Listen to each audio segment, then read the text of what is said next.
What's up, guys? Welcome back to the channel. Here we are with another reaction. In this video, we moved from Australia to the Netherlands. The full story. I'm excited to hear this full story.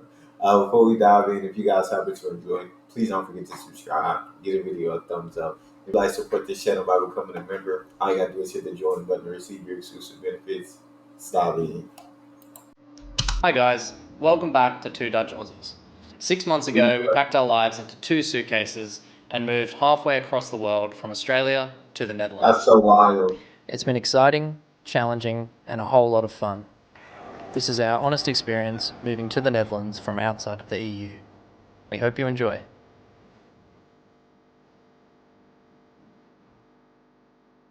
As you'd expect when doing something like this, there was many hoops to jump through. Yeah. Let's just say though that the Netherlands really loves their rules. Ah. The visa process was detailed, lots of intricacies and countless hours of research. And all of the little admin work that you have to do that you sort of just take for granted in your home country, like finding a bank account, finding a phone plan, registering with the municipality. And navigating the Dutch language has been equally entertaining and challenging. It's not easy, but we're getting there. Mijn broer en ik zijn allebei getrouwd. My brother And I are both married. She's married to her brother. They're both. And there were more challenges, like finding... Yeah, I just feel like as an adult, so many adults do it. So I'm not saying it's not possible, but I just feel like it's so much harder to learn a whole new language, bro. Like it just feels like you have so much more on your plate than you do when you're a kid, right? And so it's hard to find the time to sit and learn a new language with so much other things going on. Finding housing, finding work, and finally integrating with the Dutch healthcare system. Each of these could be a story of their own, but we will try and cover it all in this video. And thank you so much to you guys for watching our videos, and we really appreciate all the nice comments you've left, and it's been really nice to read them, and yeah, we hope you enjoy. But it hasn't all been doom and gloom. We're incredibly grateful to be here and appreciate all the help we've had along the way. We've made spontaneous trips to Belgium, explored Dutch castles, and tucked into the FIBO, natuurlijk. Definitely gotta try the FIBO. I want to try the FIBO. Like every time I react to YouTubers, vloggers in the Netherlands trying this, I'm just like, dang, bro, I want to try. I see how great it is. See if the hype is real. So how did we move to the Netherlands, you might ask? Well, firstly, I was lucky enough to have a Dutch passport because my mum is actually Dutch and she organised this for me many years ago, and my brother. But unfortunately, Aaron doesn't have a Dutch passport, so we did have to apply for a visa for Aaron. So we applied for the WHS, so the Working Holiday Scheme visa for Aaron. This visa is intended for cultural exchange. It's a 12-month visa and it's non-renewable. So once you submit all the relevant forms, give all of the supporting documentation like ID documents, pay the fees and provide proof of funds when you're in the Netherlands, then you wait, basically. Okay. So after providing all of the documentation required, Aaron was approved after about a month's time, so that was good. So they were then on our way to the Netherlands. But first, when we got there, we needed to go to Den Bosch to provide biometric data. So it took them about another month to process the biometric data and get that final approval for Erin to get her residence permit. And then she needed to go down to the local gemeente, register at an address, and then in order to get her BSN. You need the BSN to do basically everything here in the Netherlands, to apply for a bank account, to work, etc, etc. So once you have that BSN, which is vital, you can then apply for a bank account in the Netherlands. Okay. One trick we did find though is in order to be paid in the Netherlands from a Dutch company, you need a Dutch bank account. So there's only one company we found that allows you to have a bank account without a BSN in the Netherlands, and that's Bank.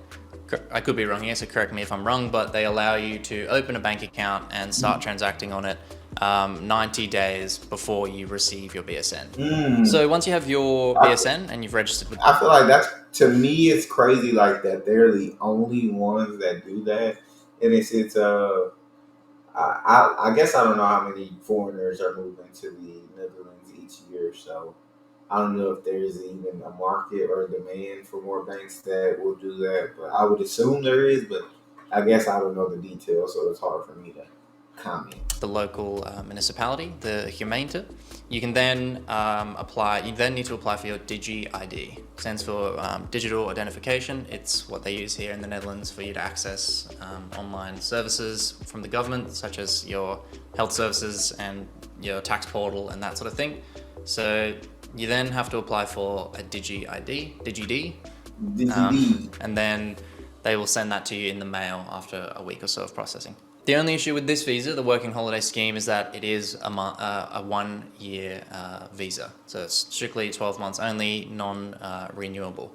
So our plan is to apply for the partner visa because I have a Dutch passport. So after the 12-month period is over, that's going to be our next challenge, is applying for a partner visa. So congratulations, you're done. That's what you need to do just to stay here in the Netherlands. But in order to thrive here in the Netherlands, obviously we had to find a job and find a place to live, which proved to be a bit of a... I feel like, dang, that just kind of break down how difficult it really is, like moving to another country. Like, yeah, it's not easy at all. challenge.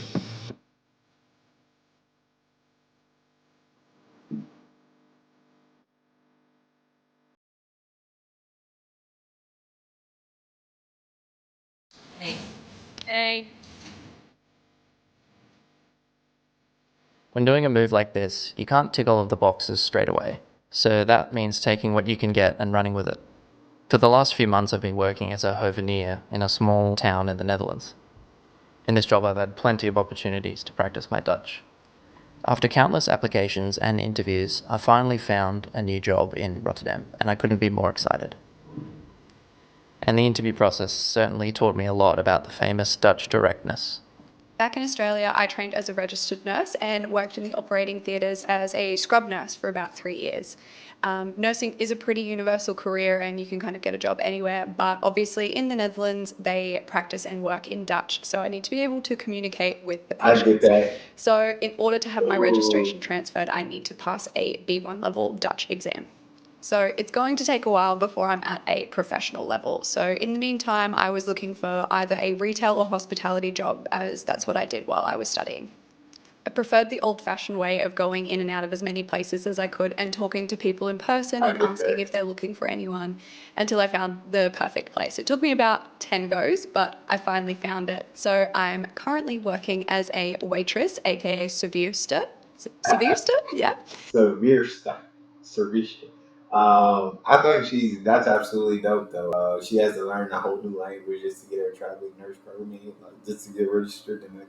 Which is, I mean, again, that's tough, but she doesn't sound like she complains about it at all. She's like, no, well, while studying, I got to get the other job and do this, and eventually I'll get the nursing job.